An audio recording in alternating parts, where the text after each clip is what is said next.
Hello, everybody, and welcome to the Lightbringers podcast. One episode away from the last one, which I cannot remember the number of. I hope you are very good. If you are watching live on Twitch or on YouTube or Spotify or wherever, I'm doing a very good job of ignoring Boots and other people that are currently talking in my ear. And it's totally fine. And I'm going to be okay. So today we're going to be talking about Skimmers. We're going to be talking about Quickplay Fractal incursion events and bits and bobs about the expansion which is coming. And everyone can hear you now. Oh, that's dangerous. Quick note about, hi, insert name here. Our team at Rode Microphones is interested in a promising partnership with you. No. Oh. Should I do it? For Rode Microphones? Boots, what? That seems kind of scammy, but like, I'd hit him back up. You think? Even though they didn't include a name?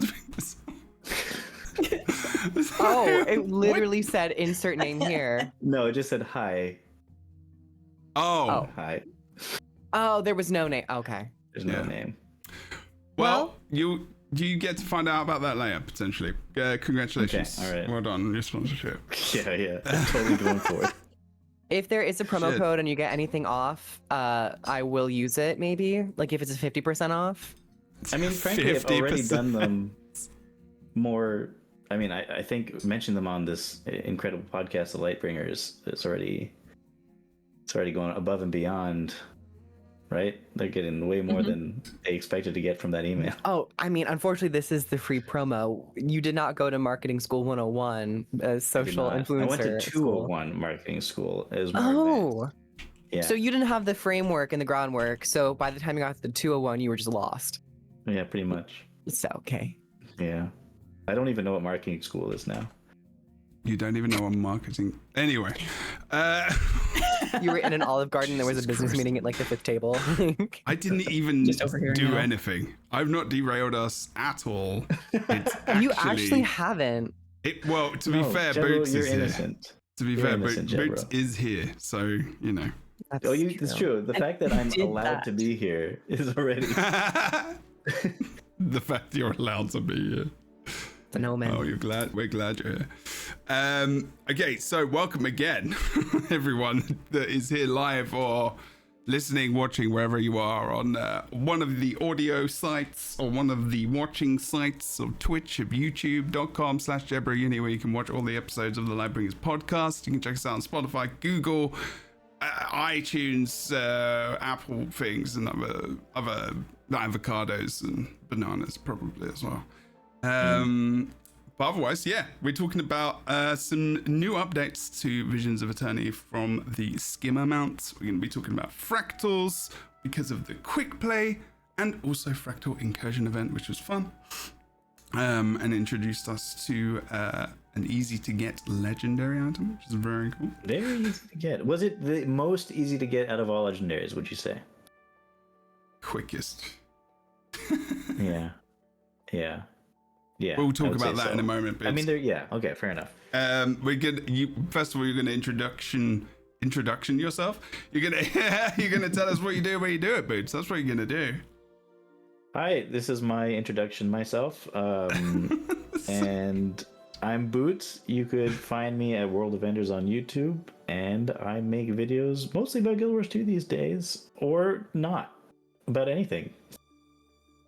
Sometimes I take breaks. Sometimes I take small breaks. Yeah. About adventures and builds and all conditions. That's right. That's right. Kroof, good to see you. Welcome. Again, Hi. obviously. You're here all the time. I'm glad you're I'm here all the time. There's just nothing else going on in my life. I mean, but this is the most important thing of it all. Kroof, tell us what you do when you do it. Hi everyone, my name is Kroof. I make a lot of YouTube videos over on my YouTube at Kroof, and I stream here on Twitch, usually during the weekends, playing mostly MMOs like Guild Wars 2, World of Warcraft, but I have been dipping my toes into the world of horror with Silent Hill X. Oh yeah, that's very, very fun. First Silent Hill game, first like single player horror game, and oh wow. I think I gotta watch it because screams. So you do the when there's jump scares, do you actually like? Yes. Oh yes. Okay. Sometimes if it's not like expected. Sometimes it's just like I think I hear something. I'm going to pause the game and have a little bit of a debrief before I like move forward. That's fair. That's yeah, fair. that's what happens when I stream horror games ever, because I'm actually awful at them. Have either of you fallen off your chair yet? No. No. Okay. I'm so small and dainty. My chair's so big. There is a lot of clips of me absolutely losing my shiznit. So do you do it with the light off? I did do it at night so I had my lamp on. It was very dimly lit. Okay. But yesterday I streamed early in the morning, so it kind of counteracted it. If it's earlier in the morning, it's less scary. Just not. Go and check out Griff and all their things. Otter Scotch, welcome back. Hopefully you're okay and still there, because I can't see. Still here. Your mouth doesn't move on the picture. It's okay. Yeah. Sorry for that. Someday I will find my microphone or my camera. I'm on my mic. Yes. I've got this terrifying closet right now that has somewhere in it my webcam and a bunch of art supplies. And I just have not had the will to go into that and only find the microphone and leave the rest of the closet unorganized. Like it is fine. Just absolutely. Your otter pick is like lovely, so I think we're okay with it. Thank you. Yeah. Okay. So long as that's like it's still cute. No, I am I am on an extended hiatus for content creation, but I do arts stuffs. I have the worst case of hobby hopping. I do a lot of mixed media because I'm trying to find a way to tie in all the various skills that I have learned. I also play MMOs, mostly Guild Wars, and someday when I get my act together and start content creating again, you'll see me in Tyria. Nice. Awesomeness. And then we'll have all the things you can follow. I did forget one thing about. So I make videos on YouTube, but I don't think I was here since my last video went up. Maybe not. And I recommend everybody go and spend 3 hours watching every single adventure in the game back to back. Oh, yes. Just go on YouTube and, take time off work. And then like it's more than it's kind of like Lawrence of Arabia length of film.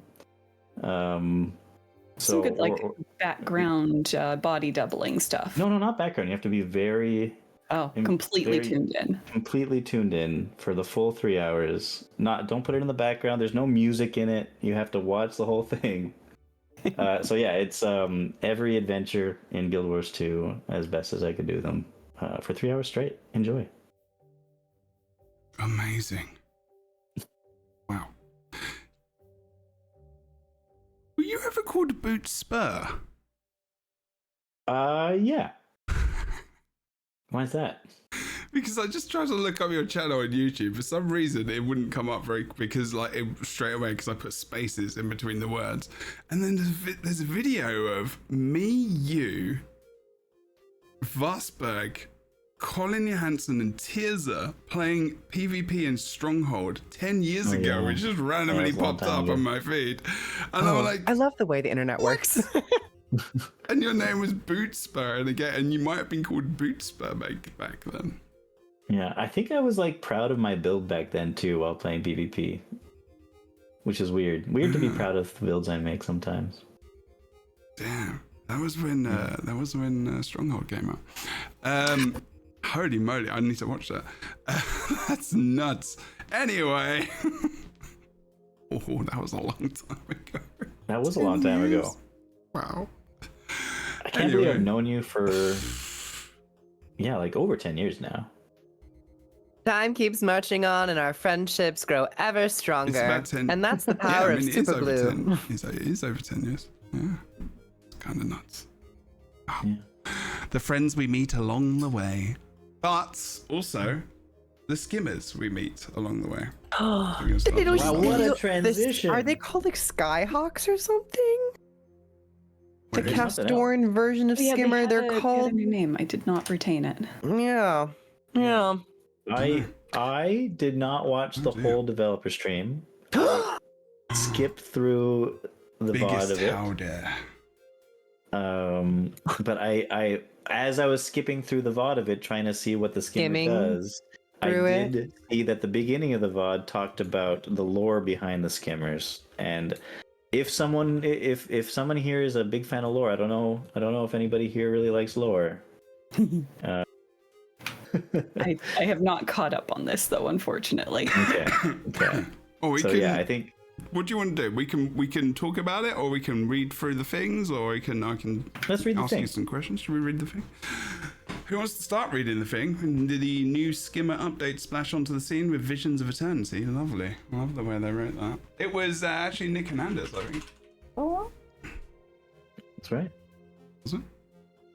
It was Nick Hernandez and Bogotter. Oh, that was the stream, yeah. but they wrote the article. I mean, sorry. Oh, okay. Yeah, I don't know. Oh, Flip it. how I'm did gonna- they say? It says didn't- by the Guild Wars 2 team. Yeah, they didn't credit this one specifically, so it might have bounced around hands a bit. Probably AI. Oh, on the stream it said on the stream they said there was Nick, but okay. Okay, then it's probably Nick. Sadness. Either way, it was nice to see Nick again. I haven't seen Nick on a live stream for a while, actually. I know. In a bit. He used to frequent often. Seen him Yeah. for a while. I'm just going to read the first bit. A home called Castora. This is the Guild Wars 2 news, guildwars2.com news blog post they wrote on the Skimmer. Home called Castora.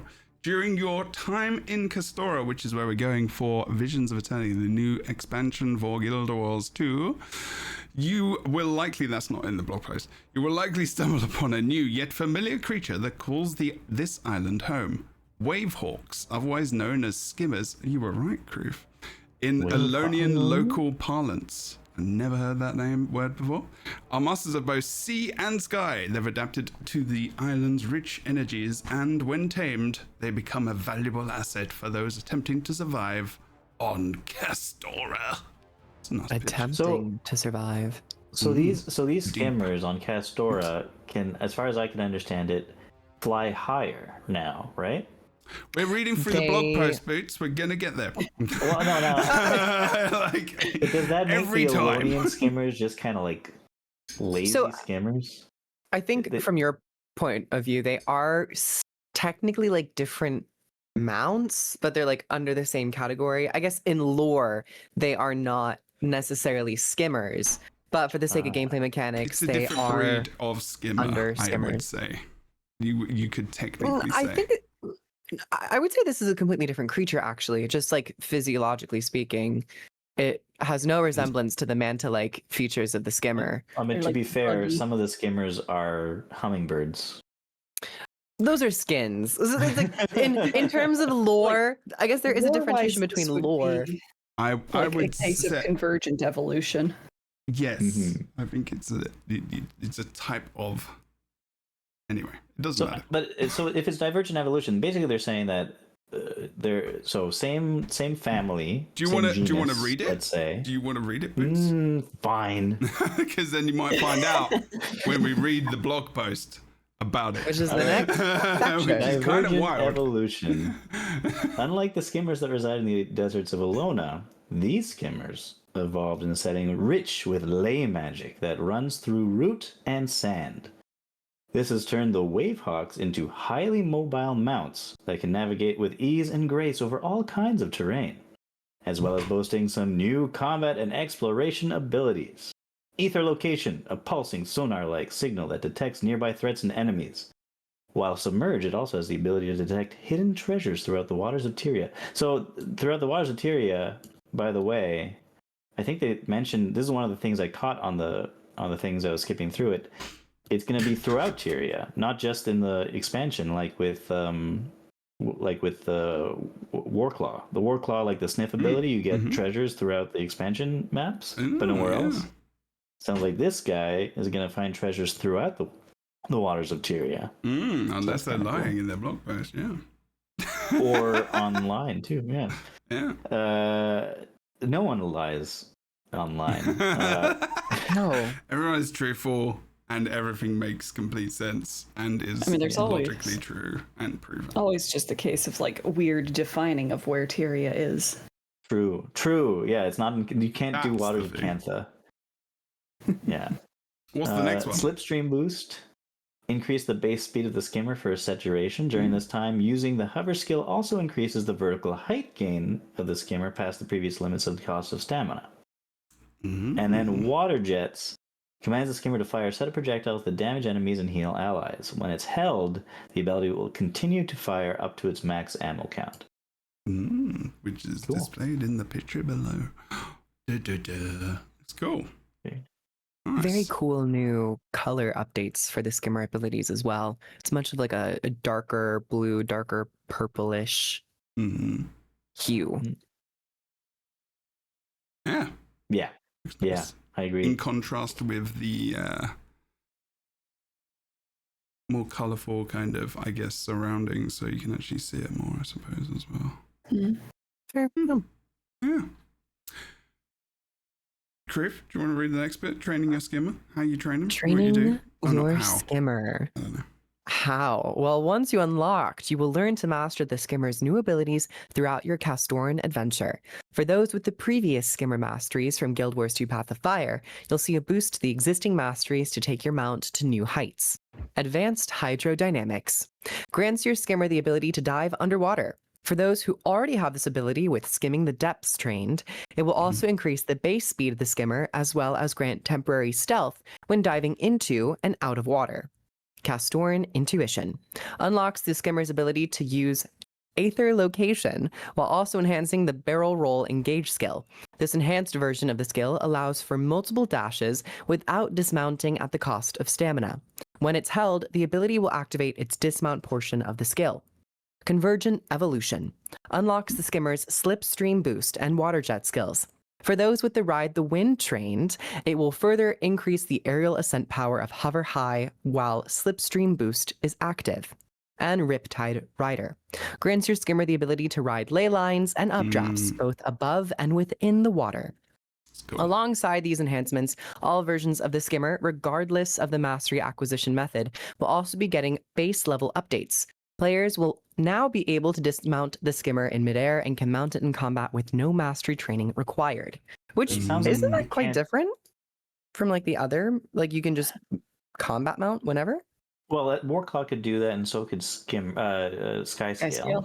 Was that like a Skyscale's baseline? Yeah, Skyscale's on a cooldown. No, Skyscale Warclaw wasn't baseline. Skyscale was with Obscure. Mastery. Mm. Yeah, and Warclaw is a little different than Skyscale. It's kind of on a cooldown, but it's not exactly. It's like you get a debuff on your Warclaw when you mount it in combat, and the more the debuff stacks up to 3, I think, the longer it takes for it to be able to mount in combat the next time you try. Yeah. Or sometimes it just doesn't work. Yeah. Which is mostly the debuff. Yeah. That's the debuff. But yeah, so I'm guessing this one's going to be on a cooldown too, like the Skyscale.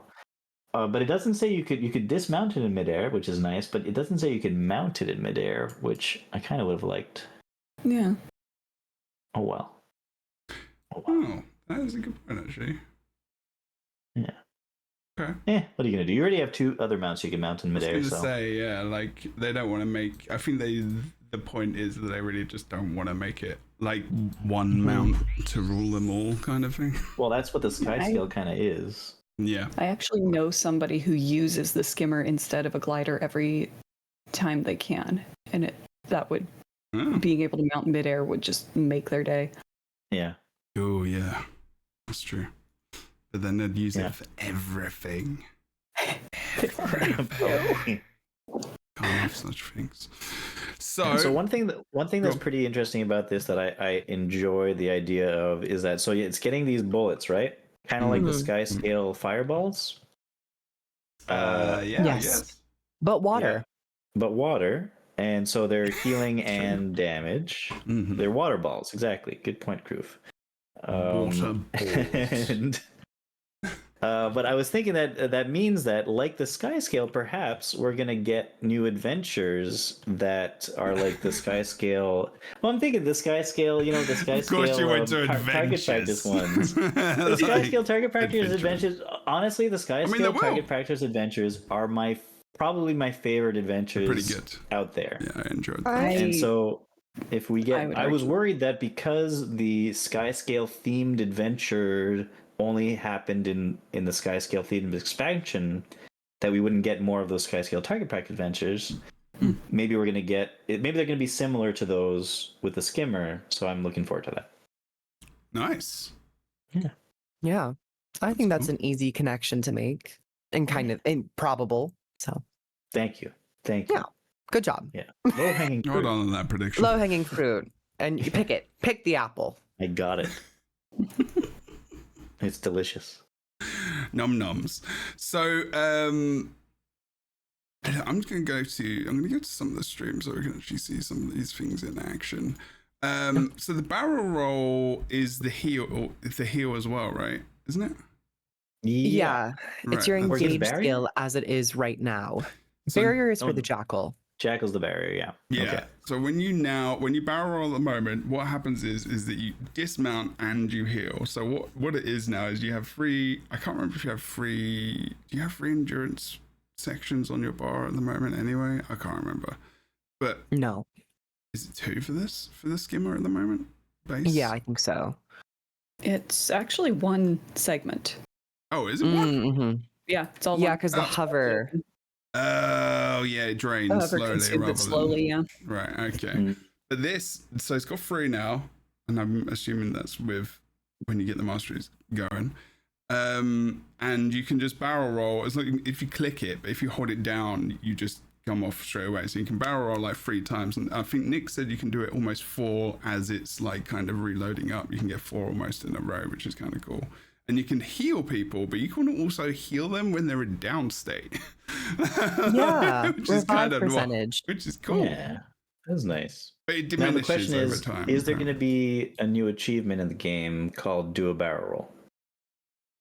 I'm surprised there isn't already. Honestly, I feel like there should be. I just looked for it. Yeah, Like I searched for it in the achievement panel, and I didn't see anything. So I maybe think we're gonna Boots. get I one. mean, Boots is asking some very important questions I today. think so.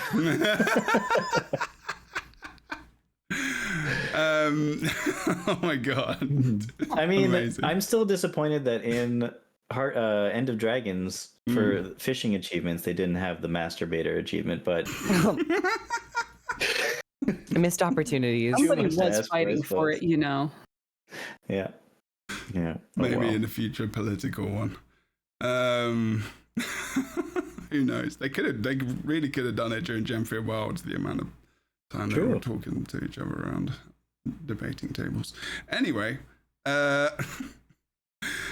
mean, Skimmer is probably the amount I use the least. I mean, you know, other than when I'm underwater, right, and want to go around places a lot, and you've got like, you know, the Four Winds Festival, and you're playing around doing that, you know, I use it a lot then. Otherwise, I don't really use it that much. So the fact that there's going to be ley lines, you can use it. I mean, they went to Bloodstone Fen, I think, was it? Can't remember. Well, they were talking about going there, and did it work? Oh yeah, there you go. And they started to show off all like the everything, like basically how the Skimmer is like basically pretty much flying a lot of the time. Yeah. But you know that if there is no land below you, you are going to steadily fall. It doesn't matter. You can't, because you can't hover off of nothing. But the fact You can't that hover over nothing. Yeah. exactly. Like the fact that you can use these ley lines and stuff is it's pretty rad actually. And the updrafts, yeah, that's really cool. It's funny you mentioned Tears of Bower earlier because Tears, back when Heart of Thorns released, said that Skimmer was her favorite mount back then. Oh really? Which, yeah. Which I kind of understand because it's like protect. All it does is want to keep you safe. You know, it's not like other mounts that want to get you around fast. Yeah. She played Guardian support. She was a Guardian support main as well. I think this one is Skimmers that have a weird oddity of cuteness, in my opinion. They're like, There was always something kind of attractive that I found about the Skimmer, so I'm That's happy for funny. this expansion. They're giving it some more attention. I've got the tech skin of it, so it's basically a hover bike, which is like it's like very cute. Not really cute, but more like Not really. my little. That'll be like, very appropriate for Visions of Eternity. Let's go full Inquest. Oh yeah. The Inquest like raptor mounts are pretty cool as well. So Sorry, do go you on. think there's going to be more underwater content in the new expansion, or is it just going to be same as usual, do you think? What do you think, Artscotch? Do you think there will be? So more skills or more? No, For like the- more just content, like the stuff that you're doing in the maps is a lot of more of it going to be underwater than we've had in the last, like, let's See, say 3 expansions. I hesitate to commit because I thought that was going to happen with End of Dragons, and I thought Yeah. it was going to happen with what ended up being the Janthier Wilds, and because there were just like little adjustments being made to underwater content with each of Right. those. True, yeah. Ooh. I wouldn't be surprised if a lot of the adventures end up being heavily underwater, and you pop up and then you go back down underwater yeah, again. yeah. Like the courses will be down there, or it'll be like find treasure in an amount of time with the Skimmer underwater. But Yeah. I want more underwater combat or Well, that- like content in general. The treasure point you made is a good point, because that will force you underwater if you want to get rewards hmm and stuff. I'm hoping they put something really good in those hidden chests. Yeah, I'm expecting there to be more underwater content compared to like the last 2 expansions. And additionally, they Sure. have that tech which allows them to have water at different levels on the map rather than just baseline at the very like bottom. Mhm. So we will probably use water to navigate to areas, maybe like underwater caves and Yeah. areas that have like Yeah. pockets of air where you can like fight on land and then you go back into and you swim under to navigate to Well, with different the Inquest. small pockets. I mean, Yeah, so Tons hidden of places labs. in the hidden labs. Yeah, loads of places like that. There's a In jump chat, pod already Utugu there. mentions that the fact that we are getting an underwater aquabeater in the new expansion could mean that a lot of the content, especially to get the aquabeater, will probably be underwater. That would Yeah. make sense, right? Yeah. It must be tied to the treasure boxes, I guess, as well, maybe. Probably, yeah. But yeah, I mean, there's lots. Yeah, I mean, I think the main reason they're doing the legendary water beaver is because people want a legendary in every slot. Yes. Which It's is just pretty much. satisfying. The fewer slots there are with no legendary in them, the more it rankles. Yeah. No, Yeah. but hold on a second though. Can you get a legendary in every? Yeah, yes, you could. Because you could make the underwater legendary weapons if you wanted to. Mm-hmm. For some reason. I mean, if you got a spear, it's on land as well. Yeah, I did just make the spear because obviously you have to these days. I think Criff did as well, didn't you? I You did the core actually. one. Yeah, Yeah. that's cool. Like, I'm not gonna make a spear gun. No. Maybe that would be like the last thing that I ever make is probably the spear gun. Yeah. I think there's a in a lot of trident. things before the split cut. I would love for them to do is just merge spear guns and rifles in concept so that you can use Oh, Yeah. all the skins across and use the legendary. Because yes. they're like, That would be very cool, actually. That's a good idea. That's a good idea right there. Any ANET people watching? Mixed with a real What? cough. Do you think there would be anybody in the Guild Wars 2 community? Well, I mean, yes, actually. There's a few there's people. always already somebody. made. There's at least the people 4. who've already made the legendary spear gun would be upset. Oh yeah. Oh, But so really- I used to do a podcast. Do you remember Sitting on a Couch Gaming? Boots. No. They used to. I stream remember a lot of sitting on a Guild Wars couch 2. and gaming when I was a child. Well, but- that's exactly why they called it that. There was a podcast called From Sitting on a Couch Gaming, who were big Guild Wars 2 content creators at the time, and like in esports and stuff as well. But they did like a lore. Well, it was an everything podcast from Guild Wars 2, and there was like there was me, the host. There was a lady from Australia. I can't remember her name was, but she. I can't remember. Yes. And she made the underwater legendary weapons like really early in the game. Like this podcast was 11, 12 years ago. I'm like, Wow. What?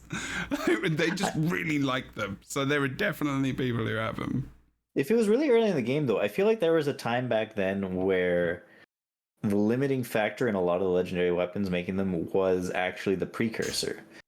Like the precursors were pretty expensive back then, and I think like mystic coins were not expensive until someone decided to buy them all out and then up the price.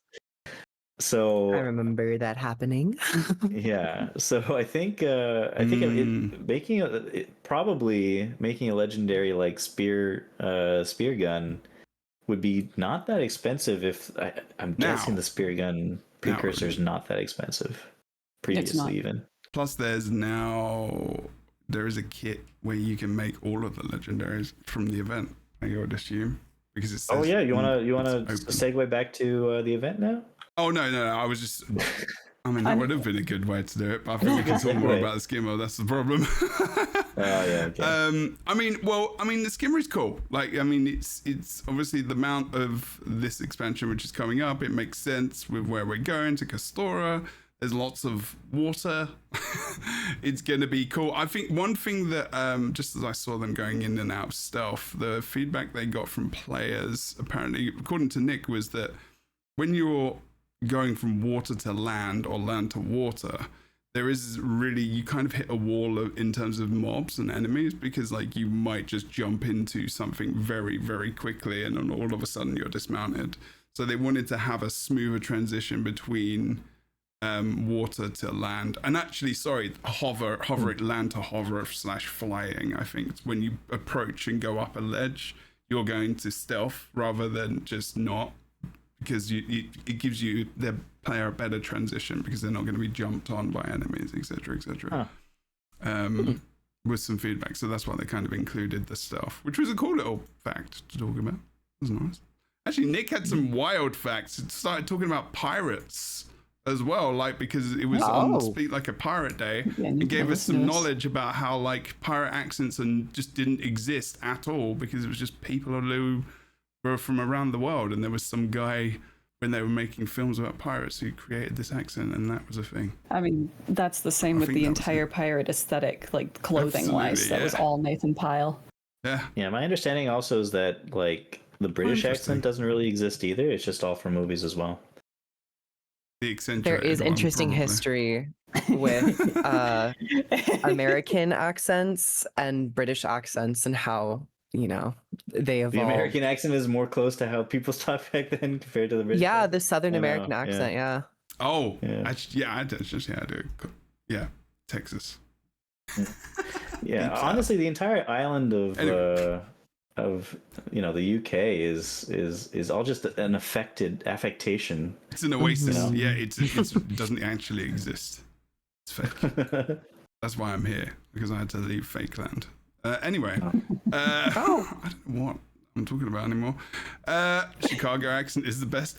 Wait, this is a new podcast arc. We talking about accents? Yeah. A new podcast Personally, arc. I'm a bit of a fan of like the Michigan, Wisconsin area.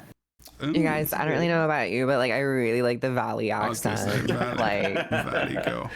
Yeah. It's like really cool kinda to be so monotone and have so much vocal fry that you might need a side of salt with it. But isn't it kind of a little bit like a bit like that though at times? In California, or like or is that more like beach the Western, kind of... like surfer bro, like it's kind of like a little chilled back. That's kind different of from Valley Girl. Valley Girl has some like real extreme modulation in the higher pitches. That then. Okay, because they screech quite loudly, don't they? Like, oh my god. That's so fun. Perfect. That is I think I was doing the Calabasas LA vocal fry. Perfect. Like the oh my god. Yeah. Irish, I can't believe you're just doing the Calabasas LA vocal fry. I'm so sorry. There The is funny thing is, like, all my favorite accents are like from the point of view of someone who spoke it. I find like Wisconsin, Michigan region very comfortable to speak. But it's been so long since I lived there that it's an affectation at this point. I think also the Wisconsin Michigan accent is like trying too hard to be Canadian. You know what I mean? Oh my god, Engel's from Wisconsin, isn't they? Cheese and beer. Yeah. Yeah. Well, you're right. They do kind of sound a bit Canadian. I do like the because there's a Wisconsin lot of- accent. That's true. There's a lot of shared influence between the accents. No, it's true. It's true. We got to be careful here. We're going to it is insult still- people. But it's still fun getting a bag of bagels. Bagels. Oh, bagels. Oh yeah, my God, what? yeah, I can't believe it. Is that, It is that's so true. real. I thought they were taking the piss. I thought they were joking. No. That's how they say bagel. Who's pissed we take? Sorry. It's also very Taking a strange. piss. Like, You're not so, taking so a I piss, have- me, so you agree? I do, but it's Okay. so funny. Okay, sorry. Whose I was piss like- are we taking? I really need to look up why that was. We're taking it and we're putting it on someone else. It's So a very I'm Wisconsin thing. from Montreal, and I'm an Anglo from Montreal, and so we got Montreal bagels. Wait, you're a They're what from what? fantastic. An Anglo. English speaker. Oh, English oh, speaking. okay. Yeah. Anglo. Yeah. Like obviously, I also speak French, but I'm an Anglo from Montreal who we have bagels. We have the Montreal bagels. They're a very important thing to us, and Oh, really? they're called bagels. And obviously, there are also things called bags. And I just find it very weird that there are people, not everybody, but there are people in Toronto, which is a very large city, a very well-known city that's not very far away from Montreal. I mean, I guess it's 6 hours technically. But they say beg instead of bag and bagel instead of bagel. Mm-hmm. It's so, I don't understand. That's true. I don't get it. It's because of Guild Wars 2 and the Visions of Eternity expansion, which is coming out in October, which is very, very soon. Our impact. That's probably Pretty it. sure. Yeah. Like if they knew that it was coming out in the future, and that there was a developer live stream about the Skimmer, and there's 4 masteries you can get. I'm trying so hard. Also, just to note that you see the Choya design there on the bottom left-hand corner. That is the design you could get on a T-shirt at the PAX party. Oh, I'm so sad I didn't go. I got that For one. you. I got that one. I'm just like, I'm so happy for you. It's so I was so good. close. I almost made it. You should all make it next time. Maybe next year. Next time. But yeah, there was that. There was a Metal Legion one, and there was something else. There was 2 metal. Actually, I can't remember. I would have gone for the Metal Legion. Yeah, but this one's rarer. You can get Metal Legion t-shirts. Sounds cool. But yeah, so there's 4 masteries, and you know, it's cool. Is there anything else to talk about really with the skill? I mean, there's I loads think of more cool accent little. stuff. You think more accents? No, I think the Oh. Skimmer, I think all in all, just it's going to be really interesting seeing how this also adjusts their design of maps, not only like for this expansion, but maybe for future maps in terms of utilizing ley lines underwater and above ground.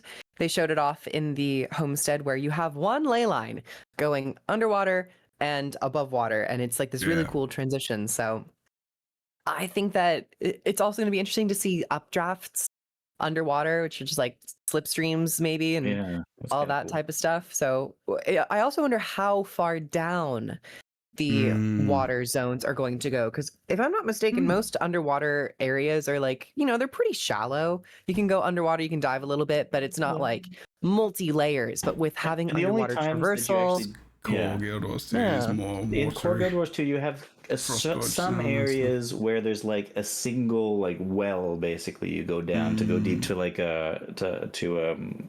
what's it called? One of those hero point not things. hero point things. Yeah. Yeah. True. That's about it. It's I'd love to cool see a underwater multi-level areas. underwater thing. Mm-hmm. Yeah. Yeah. I wouldn't. I mean, I'm not that.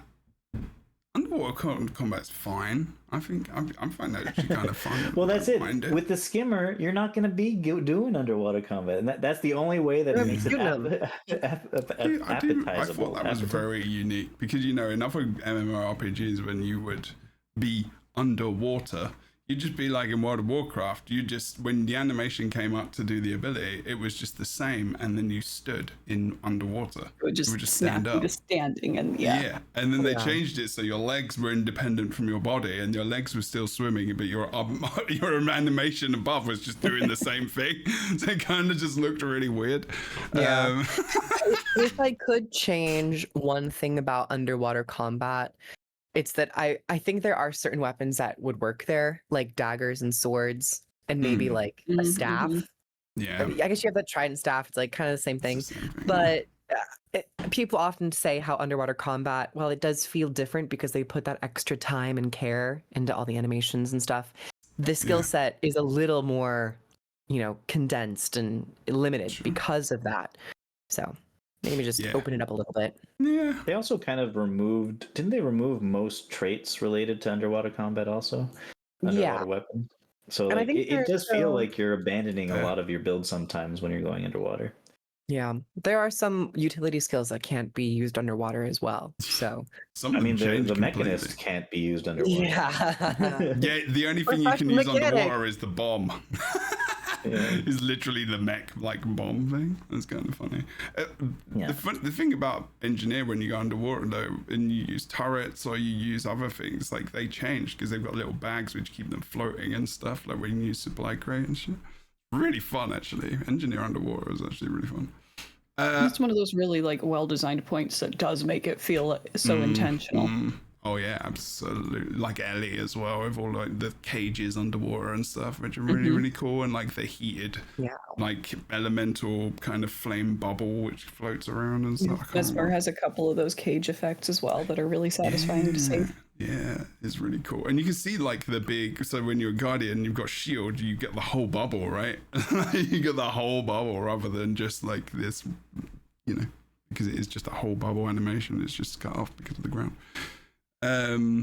Okay, lovely. There isn't really actually, I think we kind of covered all of that, so that's cool. Before we get too far from the Skimmer, I just wanted to throw out, is there anything about the current Skimmer redesign that surprised you, or is there something that you would have liked to see if you were the one in charge of Skimmer redesign? Oh, good question, actually.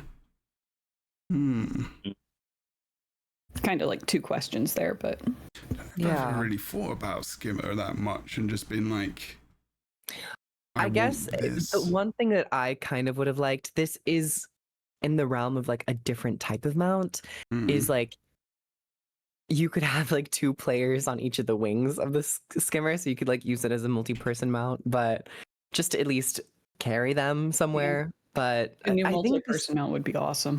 Exactly. I think that could actually be an expansion, a major expansion feature. Like if they want to abandon or, step aside from updating old mounts. But might do that the Skimmer, the Skimmer is kind of like, it was so specific in its use that I never really played around with it too much that I was like, oh, it needs to do this or I want to do this. But I think what they have done with it has been impressive so far. I agree. Yeah. It was just a great idea when they got it to go underwater. Yeah. Yeah, absolutely. that was the best. I was satisfied there. Yeah. It is the last one I expected them to focus on redesigning, to be perfectly honest, because it was in such a good place for what it was. Exactly. And so like the two now that are, I guess, left behind are the Raptor and the Jackal. But the Raptor, I feel people have been using since the beginning for a long time, just because it seems, I mean, it's like the baseline thing, right? And it just it's baseline, and you get it with, I believe, buying any expansion unlocks the Raptor for you. Yeah, and I've always had a place in my heart. Like, while Tirza had the Skimmer as her favorite, I've always had a place in my heart for the Jackal. The Jackal has been my favorite mount since the start. It's the one I have primarily keybound. Yeah, and it's just unfortunate that I think it doesn't do anything unique other than the portals. Yeah, and they don't exist anywhere else that you really want to go in the game. Like complete direction change midair is pretty great. Yeah, it's awesome. It's really good for adventures. It's good for a lot of stuff. It's a fun mount. It's just not. It's a fun mount. Yeah, It's just more. I mean, you use it for fun. it feels at this point like all mounts should probably get some sort of combat option, though. It seems at this point, yeah. I'd like to sit on a mount agree. and use abilities. I think sometimes. I mean, that would be kind of fun if we had a big flat map where it was just like you had to be on a mount all the whole time. It'd be kind of interesting. I want the Springer to throw carrots at people. The Springer is actually... And say, hey, what's up, Doc? Springer's actually still been really like used even in Gen 3 Wilds as well, which has been cool because of verticality. Yeah. I think it's basically you use the Springer if you don't have the sky scale. Yeah. There are certain cliffs and spots where it is much easier to ascend with the Springer. There is an event where you literally have a Springer which you can hire. You know, the one where you have to get the logs to assemble the bridge. I guess because I have the sky scale, I've just never. Yeah. I haven't really gone back to the Springer as much. I still really like the Raptor. I just really like the Raptor. So, yeah. The Raptor is so satisfying to use. They really did a wonderful job with that as the introductory mount. Yeah. And it hasn't needed retouching. The big pole and stuff is really, really fun. Mm-hmm. Yeah, but I feel like it's honestly kind of game breaking at times. Yeah. It's good. It for a long time was the fastest flying the Griffin before Roller Beetle came out, obviously, but people still use the Raptor over the Roller Beetle because the Roller Beetle had a hard time not hitting things while going places. I think and slowing down, and there's a big build up again. I think that's more complicated, but it's like when you get it, like you get it, right? Like it's just one of the best land mounts, must be. I mean, and there was there was an update actually to Roller Beetle a long time ago that originally when you had Roller Beetle, you started with 0 endurance, with 0 energy. And so you'd have to wait or roll down a hill to gain speed before doing your boost. That's right. But now it starts with it at least. Wild. So Raptor has been for a long time like the best land mount because of that. I think maybe the next expansion, instead of specifying like let's just do the Raptor and make it amazing, let's just do the Jackal and make it amazing, it'd be cool if they just addressed 3 different mounts at the same time and give them all combat options, like little extra things to bring them sort of up in line with everything else rather than a complete addition to something. Yeah. Guess it depends if they want to move away from making mounts one of the big kind of things for an expansion, because they'll run out.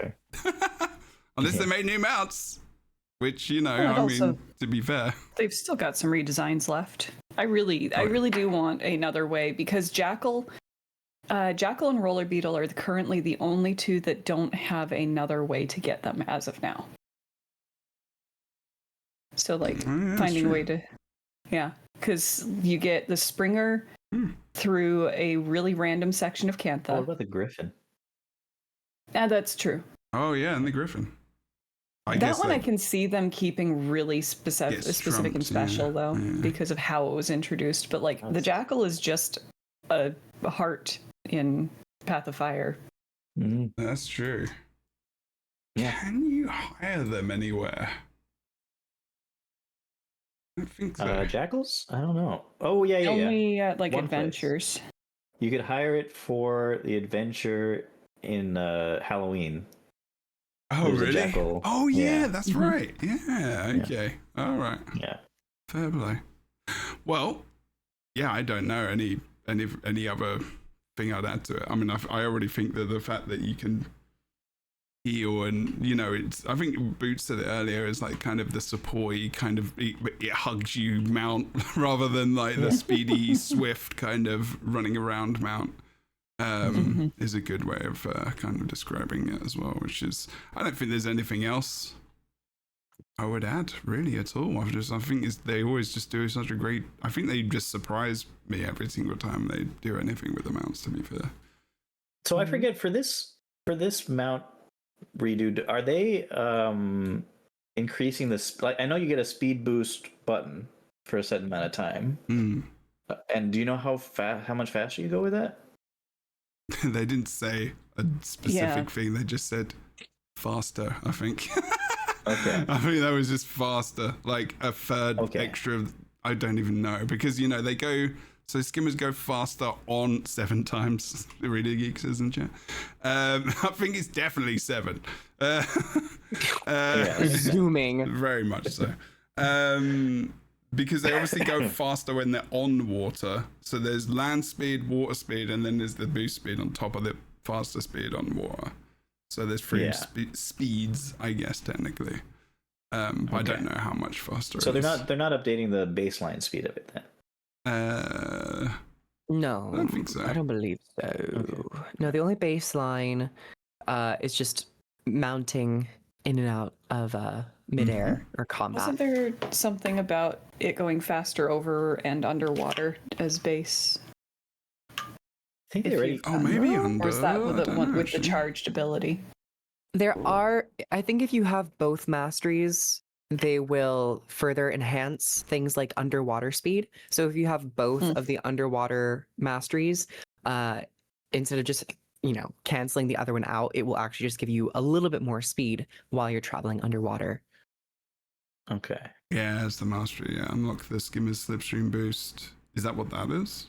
Or is it slipstream? I think it's advanced hydrodynamics. Grants your skimmer the ability to dive underwater. That's right. If you already have it, it'll increase the base speed of the skimmer as well as grant temporary stealth when entering or leaving. That means I'm gonna have to redo all of the skimmer adventures. Cool. Yeah. More content. Let's go. Yeah. More content. They did it just for I'm you, not gonna Boots. record them again. I'm not gonna record them again. It's not happening. No, maybe do a live If you stream. wanted. Maybe do like one big live stream I and don't then think so. It's just it's just I an wonder option. if it's gonna be. I wonder if it's gonna be faster than like Light the speed. boat for some skiff races. Oh yeah. Possibly. I boost. guess you get to try. Boots. Yeah.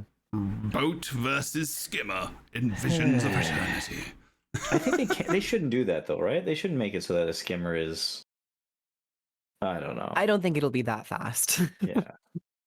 I don't think it'll be as fast as like they both tier have 3 different speed of the uses as boat. well.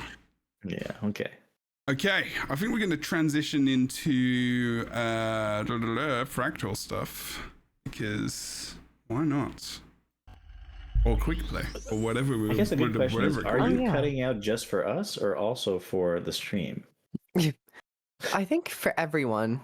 I'm cutting There's certain words. Yeah, just a I think little you bit. might move away from the mic, or your voice gets a little too low, so then your mic will just cut out.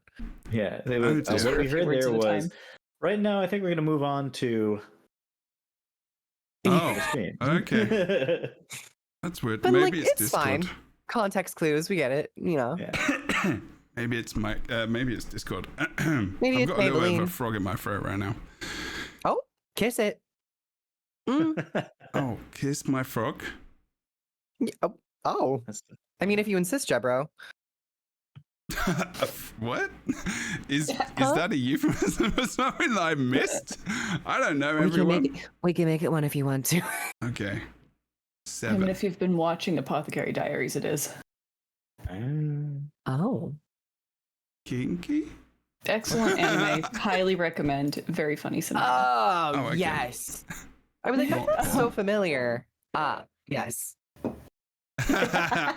Somehow people have started to talk in the chat again because we're talking about frog porn. I don't know. What? I mean, no, not porn.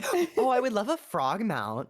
Oh. Ooh. Ooh, wait, is there a skimmer, Springer There skin should be that's a frog? Yes, no, it's a gecko. It's a gecko. There should be a frog one.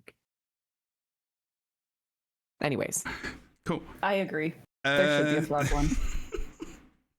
To make it work on that frame, though, might get a little creepy looking, a little uncanny. You're just It's like this riding weird a Hylic. oblong like frog. Or a It's just a Hylic. It's Hylic. just a Hylic, yeah. I like this. So, the Fractal Incursion event was a surprise, nice. as they said on Twitter and Blue Sky, but use Blue Sky over Twitter. And it was a surprise because we didn't expect a random LFG quick play mode, which was just the bigger surprise, I think.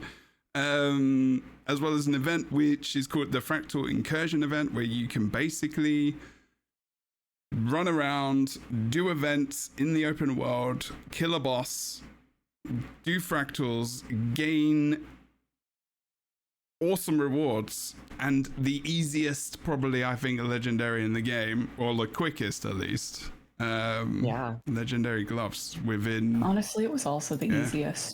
Like, even compared to the amulet, it was so easy. I still haven't gotten mine, but don't you just have to do a lot of fractals and on the quick play, and that's it? Yeah, and well, then those rotating events. There's a few achievements, but all of them are really easy. You just have to remember to pick up the coin, or remember at the top of the hour to pop over to whatever map. Yes, every hour there's 4 maps with a rotating incursion, and the incursions have a boss from one of the fractals that's been kind of buffed a bit. And there's some of the mechanics that it doesn't really matter because there's like so many people there. Once people wear out on it, they'll probably end up with having to actually coordinate the fight. And these are all staying in the game, correct? Because they're going to be related to the achievements for the gloves, basically. Ooh, that's a good point. No, the Fractal Incursion event ends in October, in the 9th. Oh no, but the gloves stay in the game, and the gloves will, yeah. Yeah, the bonus event. The only achievements related to that are. I think that unlocks that legendary starter kit. That's the thing that's tied to the timed event that's going to end. Yeah, and I don't think the incursions go away, right? Because the incursions have achievements related to them that are outside of the bonus event. No. Yeah, the incursions will stay. Oh yeah. Will they? The incursions will stay. I didn't know that, actually. Did not know that. So that's really good. So there's no rush for me to get a legendary whatsoever. So I've been rushing for no reason. I've been trying to get it. No, but there's one part. Yeah, part of the event is ending. Is that just the quick play? It'll be the reward track that gives the legendary starter kit, not the gloves. Yeah. Okay. So that's okay because that's considerably long, and I still haven't finished it. Yeah. You think you need 500? 450 object. No. It's not too bad to get. I to it on accident because I was just grinding fractals with some guildies as we just chatted. There's a lot of achievements as well, to be fair. Like, a lot of achievement points in that panel. Oh yeah, it's not hard to do, honestly. No, you just need time. Especially with the quick play feature, it is literally one of the easiest things to do. And that, thankfully, is actually staying in the game forever until they decide to iterate upon it or change it in some way. Yeah. Oh, they were actually going to keep it. That's cool. Wonderful. I didn't know about that. Because it just so happened that Legendary Gloves was the last thing I had to get for... No way. To have... Yeah, exactly. That's sick. That's so good. I had 2 full sets, light and medium already done. And my heavy set, all that I had left was gloves. So I was like, all right. But your Fashion Wars... But it's not going to be... okay. These gloves actually look so good. They're pretty good, though. They are kind of cool. They kind of match what I use, They're pretty good. Yeah. And you can just get a different skin anyway, if you don't like it. So if you don't know what's happening, Quick Play is Guild Wars 2's version of an auto LFG. Like if you're playing World of Warcraft or Elder Scrolls Online and you queue for a dungeon and you're like, oh, I'm going to auto queue with a bunch of randoms I don't even know.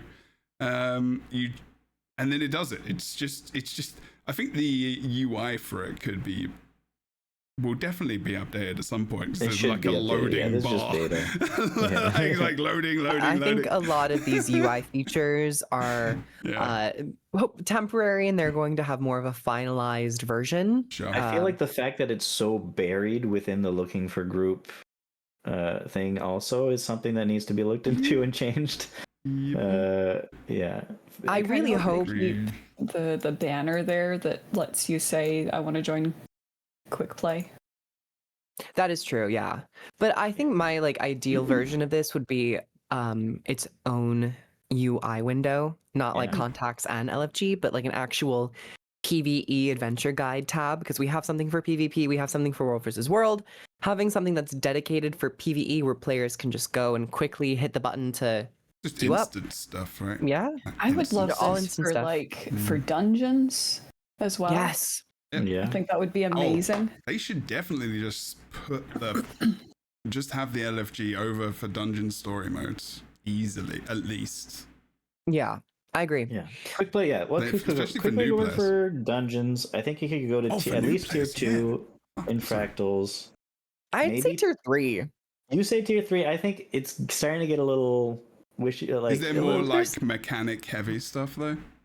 I think there's more chance of there being more friction in groups because of the quick play. Yeah, there. exactly. I think, like, that's the point where like your AR starts to really matter. And then it also becomes more like the player base might start blaming ArenaNet for not having a better quick play system, for not matching them with like better players or something. I don't know. I think this is where, I mean, they would have to check for AR. So that would be the way for you to be like, Yeah, of have course. you done as many fractals as you have to get the appropriate AR, which hopefully gives you a sense of how skilled they are, or at least how often they've been exposed to this content. But they also have a whole bunch of safeguards that I don't think are necessarily needed even at the base tier 1 fractal. It kind of makes it a little too easy in terms of like free revives whenever you're dead. The actual Mist Stranger will help you out on a bunch of different mechanics. Your hammer on the cliffside doesn't actually debuff you at all. So there's a whole bunch of safeguards that I think that spawns 4 more hammers. Yeah. Which is so much fun. He makes They it go could so just fast. push this to tier 3. And with the appropriate AR check, I actually don't think tier 3 would be that difficult with all of these safeguards. Well, they wouldn't. I don't think they would for tier 2 and 3. They wouldn't have the Mist Stranger helping out that way. I don't think. I don't actually. I think if you really want to teach players, you shouldn't have it for tier 1, but you should have it for something like tier 3. Because tier 1 is already so easy. Right. Yeah. Right. Yeah. Tier 1 is like, so the enemies don't hit hard, they don't have a lot of health. So that is the prime time for you to actually engage with mechanics and fail. I think the way they've done it is kind of smart. It's for tier 1, it's quick play. It's really just to get people's foot in the door. Or it's really just to get people in. Actually, like, I have a feeling that an insane amount, like a sane percentage of the people playing quick play right now have never touched fractals before. 100%. And also players like me who have barely touched them ever. Yeah. I got my achievement for doing 300 this past week, and they've been out since like almost launch. That's not that's not many in the last 10 years or so. And I've been spamming them, and it's been fun. Right. And I think so it's a lot of players that are new to it, and yes, you're not really teaching them much yet, because right now with the quick play, the way it's working, people are trying to get their achievements, trying to get their legendaries. So you're paired up with people who are competent and haven't played it before, and have played it before. So yeah, I'm sure there'll be some questions typed into chat in some groups and questions answered in some ways, but for the most part, my experience with it has been a group of 5 people just running through them as quickly as possible, killing things on the way, or just skipping everything and killing the last boss. And that's fine. I think it's good for. I think it's good for this experience, and I think it's good for the new players just being able to see that, oh, there's this content that I thought was not approachable at all. I thought it was something that was locked away behind something that I could never achieve. But this is actually quite easy. This is not so bad at all. Maybe I'll keep on going and start doing tier 2s and tier 3s. Are you going to add the reason why you think the rushing through a fractal might not be the best for some people? Well, because it doesn't teach them how to do the fractal properly. Also, if people like story and stuff and they want to pay attention to, they actually just want to go through it in their own pace, right? Which can always be but I guess that's not what quick play is for, right? Like quick play, you're not. It's tier 1. It's called quick play for a reason, right? You're in it to do it quickly. So no, that's not what quick means. In this regard, it just means quick grouping. That's what it is. I guess so. Quick grouping. I guess so. Yeah. It doesn't mean doing it quickly. It means just quick grouping. Yeah. I don't think it means. I think because of how randomized the pairing is, you'll never really get in any MMO the pacing that you truly want unless you do something with friends or if they have like a solo player option. Yeah. So even in my experience with other games that have a auto queue system, I never go into it necessarily expecting to get like a whole breadth of story. I kind of go into it being like, I might have to pick up the pace here and there. The reason why is because of these systems, right? Because you can just turn them and do it. Yeah. So I mean, that's the reason why you have that expectation. There's nothing designed to stop and stuff. Not that I want that to necessarily be the thing, but maybe there could be a story mode fractal. I don't know. That might be a bit silly. No, I don't think that would be necessary for the fractals. You can just do an LFG of a story if you really want to do the story, right? Exactly. Plus, I think because of how repetitive fractals are designed to be, if you maybe miss out one thing on the story, chances are is you're going to encounter it at another point, just for how often you're going to be playing fractals. Yeah. And we haven't heard from Otterscotch for a while. I just wanted to see if you I'm just like, the otter has his mouth open. It doesn't mean the otter's speaking. Yeah, I need to change that at some point. Yeah, like how are you feeling about like the quick play? And you said you were doing fractals and you kind of almost got these things accidentally. Like, how are you feeling about the quick play system and all the bits? I thoroughly enjoyed a few like particular points. As someone who's played a lot of fractals, I've done all the CMs, I've got all the reasonable achievements. Like, this was something that me and my guild we went ham for like 3 months and did nothing but fractals every week. It was actually a lot of fun. And so to come in to it now and just be able to pop that little quick play and see all these new players, it was adorable. It was legitimately so cute to see all these little fractal level 0 and fractal level 5 and just like I liked doing that. I liked at some for one of them, for example, there was a guy fractal level 0, AR level 0, and I think they had like 2 achievement points. And so I was like, at the end, I was like, congratulations on your first fractal, you did great, and then goodbye. Yeah, there's definitely been some. The chat has been pretty cool. Yeah, I've not actually had one moment of toxicity. I think. Sorry. Yeah, the most toxicity I've had was just like people loading in. One player doesn't know where to run, and so like we'll lose one teammate to a rage quit. Like, and that's not bad, especially when you're at the low level fractals, because you can do those with 2 or 3 people, and so it's not like that painful of a loss when one person rage quits. Yeah, that happened a few times actually. Like, not rage quits, but I had a few people like, also because of this thing, you have to, for some of the achievements, you have to do specific fractals. And you also have to get stuff through Quickplay. You have to do a certain amount of Quickplay things. So people load up in Quickplay hoping to get certain fractals, but then don't get them and then quit out. Which is not a huge deal because it's level 2. It's tier 1 fractal. So like I had to stay for like what's it called? The streets one, that old Ascalon. Yeah. Going and where you fight Delphi to get in the gate. Yeah, exactly. Battleground. Urban Battleground, right? Exactly.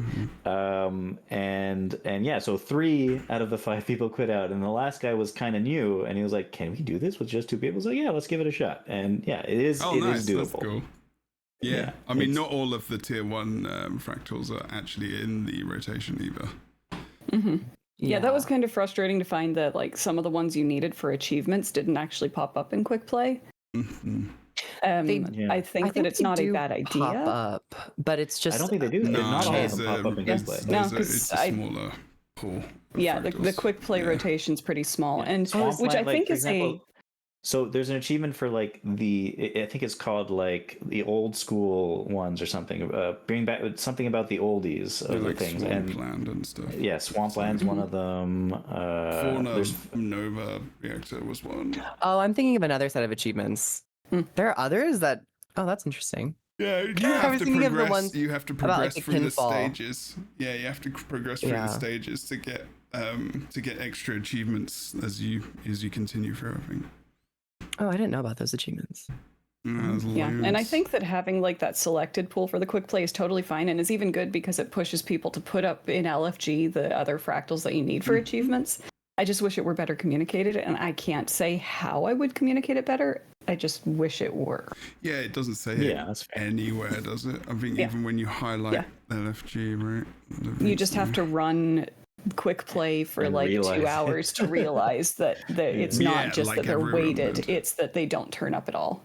Yeah, that's right. Yeah, it is just a beta, so that's probably why, because they only have a certain amount that they could. Yeah, I mean there is That like makes sense. swampland and stuff. There is a little bit more of complexity, I would say, compared to the others. So I think they made sure that the ones that you need like 4 people in, let's say, because of swampland, the traps, you have to have at least 3 people to do it. Actually, no, you can do it with 2 people. You can do it with 2 people if you have a lot of speed. It's just painful. Yeah, you can even do it with 1, but you need like teleports and stuff like that. Yeah. Oh, yeah. True. Yeah. Pretty forgiving in tier 1. Mesmer hijinks. Yeah, exactly. But it makes sense though, because intro event, especially getting people into fractals as well. Like it's, I mean, I think it's a good idea. And like you said, after a while, I mean, people in the, I think that was probably the only time where people were a bit pissed, like, oh, I got this one again. Like I would get, which is the one which is longer, like Snowblind maybe of quite a few times in a row. Oh no, what's the other one where you have to wait? Oh no, it's the dwarf one where you have to wait for the flipping orb to go around. And you have to reveal all the floor panels and stuff to get around. One. Oh my god, that winds me up. My ADHD impatience. It was actually really that one. like super gratifying to see people throughout the week get better at doing things like in Deepstone. It's effective to split your party and go tackle the first 2 rooms separately. And like to see people picking up on these strategies just over the course of that. That's true. Just by I didn't really do that much. Hitting through them. So true. And I actually practiced a few shortcuts. It was fun to just have such low pressure. Oh, that's cool. I think this has proved to be a very beneficial addition to Guild Wars 2. At least at the most rudimentary incarnation of it. To see, or hopefully see, them give it more resources and, you know, expand upon these systems, I think they could only improve it from here. And it's already doing a very good job at, you know, getting people in and facilitating groups. I mean, out of any feature, Criff, like we've been talking about on this podcast, I think this is the one we wanted the most, maybe. And it kind of does, like, it does sting a little bit that it took them so long to have any type of matchmaking dungeon finder in PvE, and seeing how easy it is. It's just like, why hasn't this been in for story mode dungeons since launch? You know, I'm wondering, because they've hired, like they're constantly hiring new people, and people, like their teams are shifting. I'm wondering if they just had somebody come in who had experience with this tangentially, and just had a chance to finally pitch an idea that they felt confident in. Yeah. Maybe. I don't know. Because they've already got such a queuing system, though, I'm not sure about that. I'm not sure. You know, I wonder. Go ahead. I feel like in PvP, my general experience is like there's usually one support player. There's like usually one support build in the team. So I wonder if there is any more detailed back end I don't know about that. Party stuff. I get the impression this is literally we're just taking a group of 5 and throwing them in there. Oh, that is in Quickplay Fractals for sure, absolutely. Yeah. Because they're going to have to work that out. Like, how do you work out that someone's a support, and how do you work out what a support is? And it's because, like, what are the names and how do they come up with roles for that? And is there going to be a role queue for it, etc., etc.? Because people will just end up... I think once you get to, like, hard enough content, you're going to have to do a role queue, but I don't know if it's necessary for dungeons, tier 1 or tier 2. They probably won't do a thing where they check your stats or anything. It'll just be like, you queue up for the role, you are playing that role, and that's it. I think they should check stats. I mean, I agree they should. Whether or not that will be something that they can actually implement, Might be the They would have reason to why check. they don't So have an LFG. for fractals, if we're only applying to fractals, they would have to check AR and your fractal level. I mean, you could queue up for fractal levels that are higher than yours if you're in a group usually. Like if you make a group and you're like, oh, I'm only level 20, but I want to do this level 50. I'm going to advance my level anyway. Blah, blah, blah. But I think for quick play, you should probably make sure that they're able to get to, they have to be in the tier level at least, you know? And maybe then, that would be an interesting prereq to use higher tier quick play is you have to hit that level. Like up leveling it. Yeah, I like that. Yeah, it makes sense. For other stuff, dungeons, I don't think they don't need to do Anything. role selection. Dungeons, they could just put it in. Maybe just a level. I don't think they're gonna add it for like strikes or raids. I don't think that's gonna happen. I think they are. Really? I think they. For the easy mode. How would you do?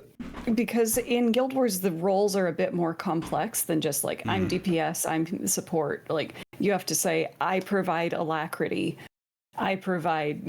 Like it's a little more. Yeah. It's a little more like, complex. So you would, how would you address that? You would queue up as a certain role, and then I'm guessing in the raid, once you get match made, because you said I'm going to be an alacrity defined so they can kick people. Yeah. Exactly. You'll have a marker over your head that says you'll have like a marker next to your name in your party or something that says I'm going to be giving alacrity. That's what I said my role is going to be. They color the boxes or something, or exactly. Title or something so that people maybe. know once you're in the party that what roles you're supposed to have, and that's what it's going to be. But maybe. That's why I say I don't think it's going to happen. It's a lot of systems to install. I think it'll happen if they release Guild Wars 3 and Guild Wars 2 is no longer the main thing they're working on. I think then there'll be a dedicated team working. So by then. Yeah. If they didn't have an LFG, I think that's the only time it's going to happen. I think we're going to probably see it sooner than like at the very tail end of Guild Wars 2's life, only because this is like, why even bring this to tier 1 fractals if they're not going to expand upon it in the other regions of PvE? I think they're going to expand upon it. I just don't think they're going to go into raids and strikes with it. I think that would be a very shortcoming of, that's the only place to go. There's no new dungeons. The only other place for it to go would be to give it to tier 2 and tier 3 fractals. But at that point, is it really that much of a boon to the system? The only other PvE system would be fractal, or would be raids and strike missions. So I think that it is going to that area, but I think but it's so different. The iteration of what it's going to be is going to be so different once it gets to that level. It's like this fractal quick play beta is woefully underdeveloped for that. I think this is literally not like, this is the starting point. This is like the first step into maybe what they're trying to do. Yeah, that's why I think if we're talking about the amount of steps you need to get to it, I think it's going to be a very long time if you think that it's going to happen. And I think that most likely Guild Wars 3 will come out before it happens. Well, I mean, if you've got the basis for a system, I mean, it just depends. I mean, I'm not a programmer. I don't know. I think what's going to happen if there's an ideal way of doing the role queue system, which is like you have all the bells and whistles and you have to specify all of the different things.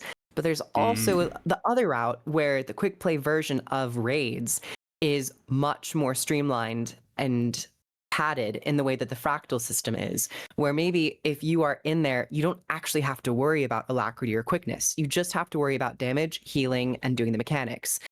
It can give you like a special buff that kind of counteracts the need for, does this person have 100% concentration? Do they have the proper traits? So I think that's kind of what they would do, is have that version of the quick play not necessarily be like you have to be hitting these two important boons. Quick play, you learn the mechanics. In private squads and raids, that's where you really learn the intricacies of boons. See, this is where I think they could see World of Warcraft. When you queue up for a role, even if you're in a DPS spec, they will, when you get into the instance, they force you into a healer or a tank role that you have assigned. I actually think that if you were signing up to be a specific role, there would be a build there that you had the option to click and be like, I am now a support role in as this character. There's a fun extra thing, because then you could have or you just get forced into a certain amount, certain abilities, etc., where you play a specific role. Because I think it's going to be very complicated, because don't forget, Guild Wars 2 was designed with no meta in mind, with no Trinity in mind. That was how the game was created. Well, other than in PvP, we might be on the same page here, honestly, Kroof. We might be talking about it. I'm not saying it's not going to happen. I'm just saying that I think Guild Wars 2 will come out first, because, you know, as we all know, Are you feeling bad that you had one disagreement in like the entirety of our pod? Yeah, are you like, why is it that you cannot have a discussion about different views? Like, are you Guild Wars 3 is coming out in 2026, as we all know. Your friendship is not that fragile, I think. I mean, you'll be okay. It's hanging on by a thread. Yeah, I literally disagree with all of you. El Trio in chat says from an announcement for VOE, they said that, okay, raids and strikes will be unified under the same structure, yeah, blah, blah, blah, blah, blah. But we're also investing in systems that help facilitate group content, which we will talk about more in the future. Now, obviously, this is one of the things they're talking about when they say that, but they did say it as a line straight after talking about raids and strikes. So it's obvious that they probably are thinking about raids and strikes when they're talking about facilitating group content through something like Quickplay. So yeah. It would seem a bit odd to not include it in some kind of way in the future. But I think you're right. I think it's a ways off. If it's gonna be a thing, it's a ways off. But this is a really, really good introduction. I mean, look, the way they've set this up has been great. Maybe it'll, for raids and strikes, maybe it'll be like you have a start of a group. Let's say, sorry, Jebro. You have a starter group. You have your commander already. You've started your group. All you need is, like, instead of putting in looking for group, you say, I need 1 alac, 1 quick DPS, and 2 DPS. Instead, you have already people queued up as those roles, and you could just, like, click on their names to add them to the group or something. That would actually be, like, a much better version of the current LFG system that we have, in terms of like a bulletin list where people can like volunteer. So that's the system in World of Warcraft as well. They've got that system. Yeah, they in that. LFG. You send a ping to someone about you want to request to join a group, and then they can see what role you've got currently. It's not very detailed, I don't think, what they actually have. At least, I think it's just Yeah, at least with WoW, all you have to look for are those 3 roles. Guild Wars 2 has made it much more complicated.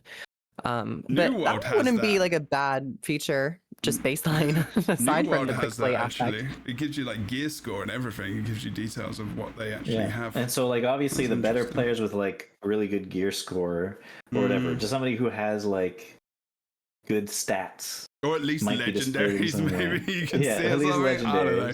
Because I don't think Arena would display that though, right? Yeah, no, I don't think so. Do we think that it's time for them to have some type of gear score system that, you know, the LFG can pull from, and also we as players can pull from? I mean, is it time? It might have been time a long time ago, but now I don't know if it's time anymore. If it's a system, then it would be a system that would not be accessible really to us to see. I think the system, like you say, in the LFG, it would be a system that would see that, but rather we don't. We don't. There's also like really often this disjoint between what Guild Wars what the ArenaNet intends the play to be with certain gear sets and builds, and then what the actual build crafters go off and when they start number crunching. I don't know what you're talking about. You end up with that disjoint where you would end up with something that you would score this gear for this build to be like S+ tier, whereas ArenaNet's like, oh, we didn't mean for that to even be like B tier. Yeah. Anyway, either way, I think it's gonna be a good thing. I mean, look, what I really enjoyed specifically about this event is the fact that you could get, so if you logged in and you had like a level 80 character, as long as you can access fractals, you got a whole rare set of armor. I and weapons. I have a bone to pick about this, though. Yeah, but it's better than like greens. No, it's great. It's fantastic, and the rare set of armor is phalanx armor, which is gorgeous armor. It's the armor I use in our. If you're heavy, yeah. Yeah, in our background for the Lightbringers podcast, that's what my character's decked out in, with a few tweaks. It looks gorgeous. With a few tweaks, but mostly phalanx. And I gem store purchased that a long time ago. Do we get my? Get a little kickback, and a little, You still got to play that game from to 12 get it. years ago. Technically, you can still get that armor via PvE anyway if you go and actually farm gold. All right, I mean, so yeah, what Boost is saying is right. So whatever class, light, medium, or heavy you log into, like I get, for example, Vipers because I'm on medium, which is a pretty cool set, which I didn't have because I didn't buy it on the gem store. Sorry. And you can get the whole set, so you can get the skin. You can get all the skins there. Did they not adjust the name so it was just like a different set? Or is it Phalanx? I think it is actually Phalanx, isn't it? Yeah. Or did they change it? They didn't change the name slightly. Okay. It's called Phalanx in the I know that shop. like the light armor or the medium armor gear is the same name. Yeah. Oh, right. Okay, fair. I mean, the So I cloak's had my cool. eye on like 2 pieces out of it for years and just never dropped the gems. But what was cool as well is that while you're doing the fractals, you get currency from the event, so you can actually purchase a whole set of then exotic gear. So if you've got greens in your 80, you can gear up to rares easily because you just get them given to you from the vendor, and then you do the fractal event. You easily get this whole set of armor, and I've run out because I've just bought a set of armor. And then you can get a whole bunch of accessories and stuff. Yeah, sure. Then might not all be the things you want, but there's some decent stats there. I feel like we sometimes overestimate how easy it is to get exotics in this game, though. They're like 30 silver on the trading post. Yeah, they're no longer as not If that they you're were a new player, 30 silver is actually probably a lot of money. Is it? Because you're not accessing Now content. you're level 80? Don't forget that we have been playing this game for a very long time. If you're playing Core Guild Wars 2, there isn't a massive amount of good. I'll say like the only way that 30 silver is a lot of money when you're level 80 is if you use the level 80 boost. But with the level 80 boost, you already get a full set of exotic gear for free. Or like really me, where you depends. just finished a legendary and you're completely drained. Yeah, that is another. I mean, basically it's an access thing. It's an extra. Sure, so if you haven't got gold, this is going to give you pretty easy access, and then you will actually earn money when you're playing fractals as well. So you actually know another way of making cash, which is cool. Yeah, this is just like a little selectable, right?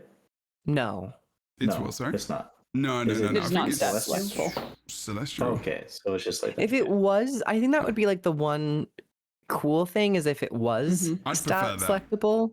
Yeah. If you got the set for a little more like personal choice over what type of role you want to play. But I think it gives you like celestials, which is kind of like a catch-all. Yeah, especially for fractals. Yeah. It would have been nice as an introduction to the gear sets to let you have stat selectable, just so that you could select some stats and have that experience. Yeah, that's a good point. I like that. That is true. It would be good to introduce it, but I firmly believe that customization of stat selecting process needs a new coat of paint. I think it is very illegible. It doesn't flow. I don't even have a category depending on power, condition damage, or healing power, like the main things. There's that, but also I think the reason they did Celestial instead of stat selectable. Right. So I think one of the probably the main reason they did Celestial instead of stat selectable is because they found, and I'm almost 100% sure this is true, they found after letting so many stat selectable things in the game that players who get them don't know they're stat selectable and never select stats and they don't with select all the those stat. pop-ups, like every map change, you have gear that you have not selected stats for. There are players probably that have this, I so. know who will never open chests on the top bottom right of their map. Is it just piling up? And they just that pile is up. painful. Some people don't. They just don't. And yeah. Yeah, I used to not do that because people would just come in to tell me that, so it would give me chat interaction. I mean, that's different. My God. It's such a good strat. People start talking because they're just pissed off. That's a deliberate strategy. It was a strategy, that's true. They didn't think that would happen. But I know I am a monster. Because it was PvP mostly, it'd just play a game and you get 2 chests. It's just like they're there. I'm like, I don't want to do that right now. But okay, another really, really cool reward from this as well. Tormented weapons set skins. This is a nice collection. It is that one I of could my trade the faves. armor tokens for weapon tokens because I want that whole set. Yeah, that's the only thing, right? But maybe they'll bring in more ways that you can get this. That would be cool. I think they want to make sure that, because people did, I mean, you need to use all of tickets and stuff for these, I suppose. Yeah, they were really expensive on the, that's true. Tugo says in chat, the tormented weapons kits were expensive. That's why they picked them. Maybe. I mean, the chaos ones are probably the most Yeah, I was about to expensive. say, if they were targeting expensive ones, they would have gone for chaos, but... Yeah, 300 gold my spear sellers in gosh. shambles. Yeah, imagine that. Like, you're just like, you bought all of these weapons, bang, trading post, next day, surprise, motherfucker! You just That lost would be so much money. so painful. Sorry, I'm laughing. It's just kind of funny, though. Yeah, I got the shield, because the shield's great. I already had the pistol from ages ago from my engineer. But I think it is...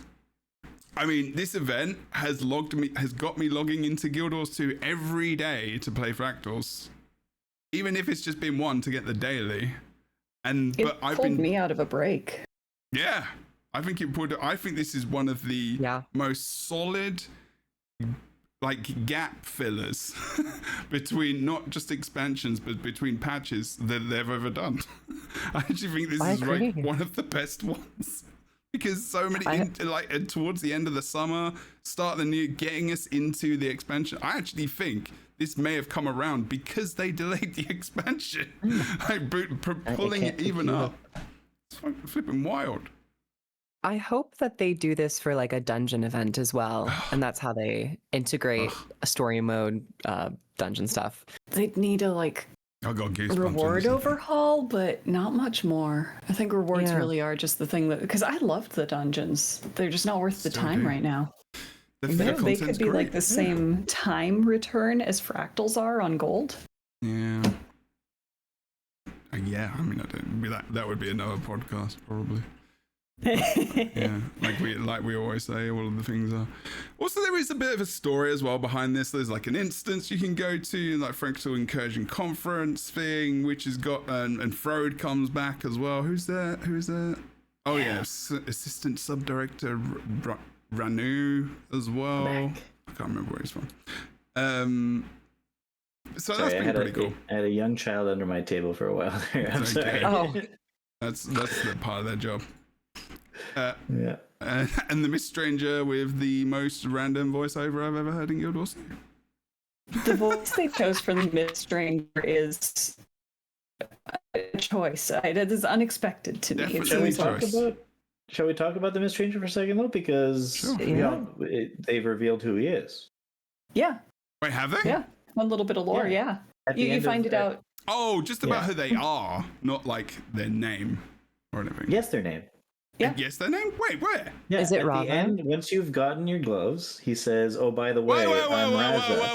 Whoa. Spoiler. Also, dude. if you go into go into that conference room, in the conference room, there's like 2 books that talk about what he is and where, like, how they found him and what they think of him. Yeah. I also kind of clocked it. I haven't actually finished it, but I clocked it because they have the same voice actor as Raza, and it was so. Whoa, spoilers! That didn't play the explains beta? the odd vocal choice. You didn't play the beta? Wow. I did play the beta. Wow.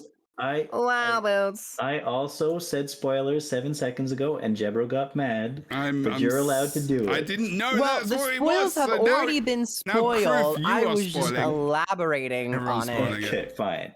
Did Hey, no one play everyone. what was it? Conduit? No one play Conduit? I Damn. play Conduit. Damn. Honestly, we're missing out on much. I'm just kidding. Conduit was a very fun spell. Sorry. It was fun. It was fun. That's true. It's definitely a word beginning with F. But coming right off of the beta and then hearing the Miss Stranger's voice and him never speaking before, I was like, this sounds like Raza. Mm-hmm. You know, it'd be very fun. Exactly. Yeah, it's totally Being normal. being a conduit in the new expansion and talking to the Miss Stranger with Raza in your head at the same time. Yeah, That they should do that. Yeah. I think it's great, and you wouldn't have a speech bubble above Raza's head. Raza would just be speaking from your head. So like, there's no point in actually the physical form of Raza talking. And then Raza's talking, and then the Raza in your head's like, "Don't listen to this guy." Yeah. Or be like, he's just like, they're just like, damn, I sound annoying. You're like, is that what I sound like?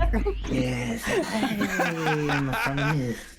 Yeah. That's actually a really fun idea. I like that a lot. Yeah. Yeah. Oh, you got bag slots as well. You got bag slot extensions. Oh my god, that was Yes. actually a nice surprise. the rewards for this were so good. Another reason. This just why reminded me was that so I need to good, play yeah. these more. Actually, I have to finish my achievements. Yeah, what else? Let me just go back and check what other reward. I mean, we get legendary gloves. Bloody hell! I mean, of course, it was one of the best things that we've had in the game. Like, Yeah, it is. like it literally. I was deliberately. This is the first time I was deliberately taking a break from Guild Wars. Mhm. Just like I won't force myself to do dailies. I'm going to actually step away. And then they drop this, and I'm like, well, Yeah. excuse what I me. like? You know what I like, guys? I like the Your fact eyes are- You like guys? What?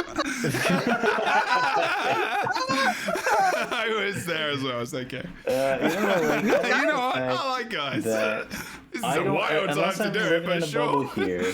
Unless I'm living in a bubble here, I don't think I heard any real flashback, or what's the word for it? Backlash. Backlash, flashback. Yeah. You were close. You were close. Flashback. You're almost there. Sorry, I got About, excited that I actually had words. thank you, by the way. I didn't hear any real backlash about giving away a legendary for so easily, right? Like, How could Yeah. they? How could I people think- give backlash about that? there has This in the is past, wild. In in the the past, past. when they introduced PvP as an armor set Yeah. possibility, when they introduced that world versus world was- as when they yeah, introduced that's amulet. PvE The as an armor amulet. set possibility. Was the Yeah. amulet The big one as amulets, well? basically, anytime they added the ability to Weirdos. get legendaries in the game more easily than the original way to get them, there has been backlash. And I think we've crossed the Rubicon 13 years into this Yes. game. I think Yeah, I took that now, one. I think now the people who care about that kind of thing have cooled down a bit, and I think now everybody's just like, you know what? It's all good, baby. It's all good. I tell you what, entitlement is a mofo, right? Like, I mean, like, just wild how people could not want other people to have fun stuff. That they got I mean, like it's not 10 wild. years ago. Who gives a shit? More people being able to play the game so you can also play the game. And it doesn't even matter. It's like not even a stag. Oh my god. Oh, sorry. Okay. I won't get on my high horse. So about this.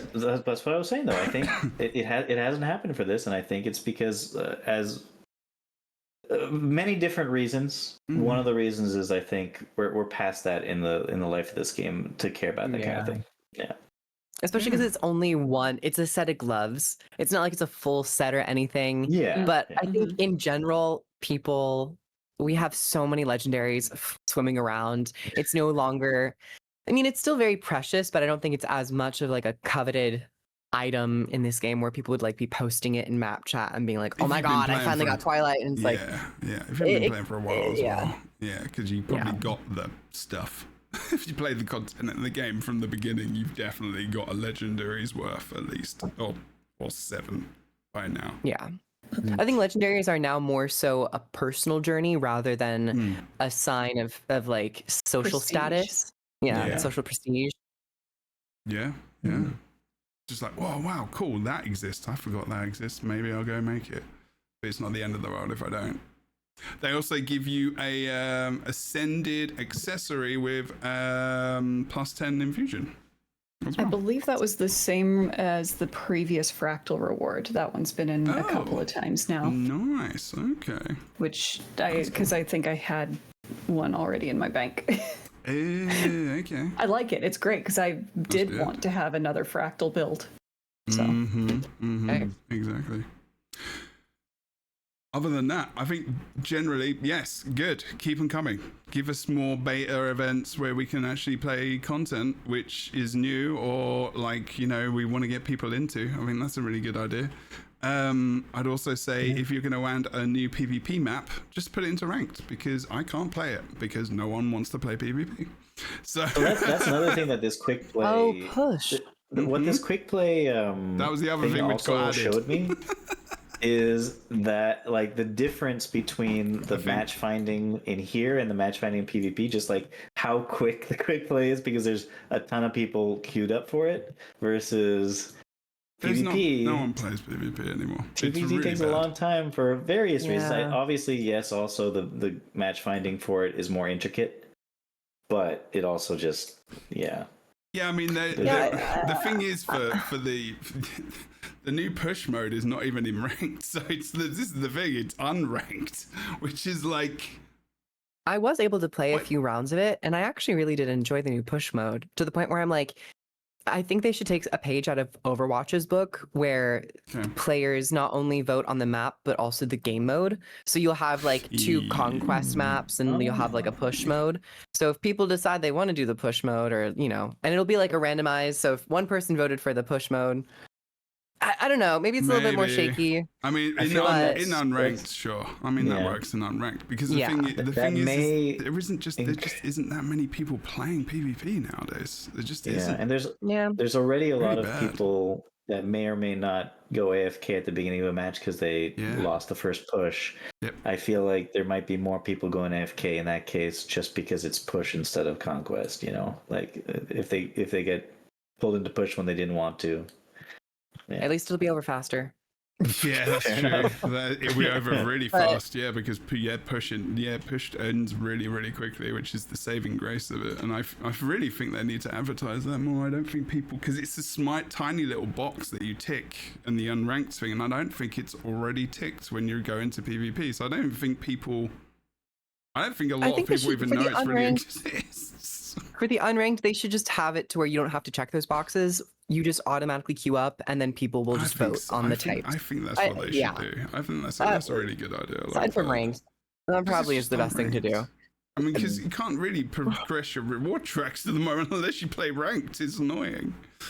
I don't play ranked anymore. I don't know. Yeah. But, the push mode got added. If you can play it, good luck. It's fun. I've actually really enjoyed Push. The new map also looks really, really good. It's very well detailed. I just think that they need to get rid of the whole checking the box thing for the quick play unranked stuff. Just find matches and then have you vote on the map. Yeah, they need to make the PvP experience a ton more casual than it already is, because rank matters not at all, and it hasn't since about 2015. Everyone, let's get over it. It's been 10 years. Right, okay. I think we're done. I don't think there's anything else to really talk about. I mean, that was quite a lot, honestly. It's quite a lot. Not without going wildly farther off topic. That's true. We could talk about accents again if you want. No, I need to go. Butt hurts from sitting. Oh. We talked about this, the butt back cake pains and stuff. I actually had to move my desk to standing already. Yeah, I should have done that earlier. Forgot. What is your I need to favorite actually eat accent? food today. No, Boots, we're done. We can talk about that next time.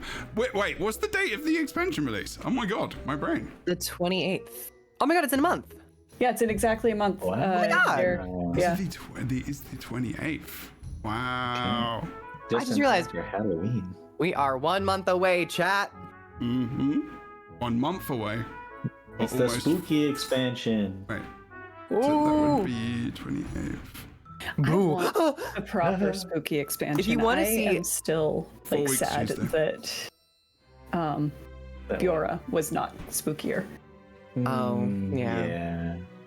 It was kind of spooky. It was, but it had the potential to be just like Spookier. yes. Okie dokie, we're going to end it there. So we will likely have a bunch of podcasts before the expansion. Maybe, well, depending. I mean, there isn't that much to talk about before. I think I heard next week they're talking about raids and new hairstyles. Oh yeah, there was a blog post about hairstyles. That's true. Not a blog post, but like information. Yeah, sure. But I think So we next probably week will. they're going to be going into it. So yeah. it looks like we probably will be having some, because you'd hope that they're spamming us with content from the expansion, because it's coming out in a month. So there is that. But there's only 4 weeks, or not even 4 weeks. On Tuesday, it's 4 weeks till it's out. So if you have not purchased the expansion, 3 out of the 4 people here have an affiliate link, which is underneath the stream in the description below on YouTube. So if you do want to support anyone, they get a little bit of a kickback when you purchase the expansion through the links. So please, if you do buy it, use someone's link, because it supports them and it's an official ReNet partner link, and you will be supporting them as well as your creator of choice. And also, please also check out all of the links below. We're not going to do an outro selling point because everyone watches the beginning for that, which is why I switched it to the beginning, because I'm smart. Oh, instead of both. Instead of both. Instead of the end, because I was doing it at the end before as well. Good idea, right? We're A/B testing here. We are. And also, we are 1,500 streams off of 100,000 Wow. audio only. Like on I like, don't know what that means. so that's audio 100,000 listens. listens of the podcast on, Spotify or iTunes, etc. Spotify. All right. Which is pretty So everybody flippin' listen awesome. to it 40 times. And if you can, follow the podcast on those services as well, so you can get alerted of when the next episode comes out. I did spam 2 the other day because I forgot to upload them to the actual audio website. So you've got lots of lessons here. It was just 2 episodes. I'm pretty good normally. And we are, the countdown begins. 1 month left until we see the expansion, Visions of Eternity, Guild Wars Season X expansions, with lots of fun stuff to come. We're going to talk about it all here on the Lightbringers podcast. Thank you to Boots, Kroof, and Otter Scotch for joining me today. We will see you probably next week. Twitch.tv/JebbraUni at 12 p.m. Pacific-ish. Kind of. Probably around that, or 12 minutes late. We'll see. Bye. Yeah, it's Everyone? weird without outros. It is Bye, a bit weird. What do everyone. Can I do something else? Bye. Say bye, We'll Boots. see y'all. We'll see y'all in the next podcast. Say bye, Kroof. Say bye, Otterscotch. I did. Good. Bye. I didn't say bye yet. There you go I don't think All again. right. Say bye you're in just your holding most us hostage. random accent. Okay. Oh, God. Oh, God. You gotta give me one. Southern American. Bye. Bye. Oh, bye. Bye. Bye. Hi. Bye. Ta-ta. Bye, everyone. Howdy. Bye. Bye. Bye. Bye. Bye. See you soon. Bye. Aussie. Wait, someone's saying Bye. Aussie. What's up? Australian. Bye. Bye. Yeah, there you go. It's not bad. It's not bad. All right, everyone. See you soon. Thanks so much for watching. I'm gonna go take the piss out of myself. Okay, then. Good idea.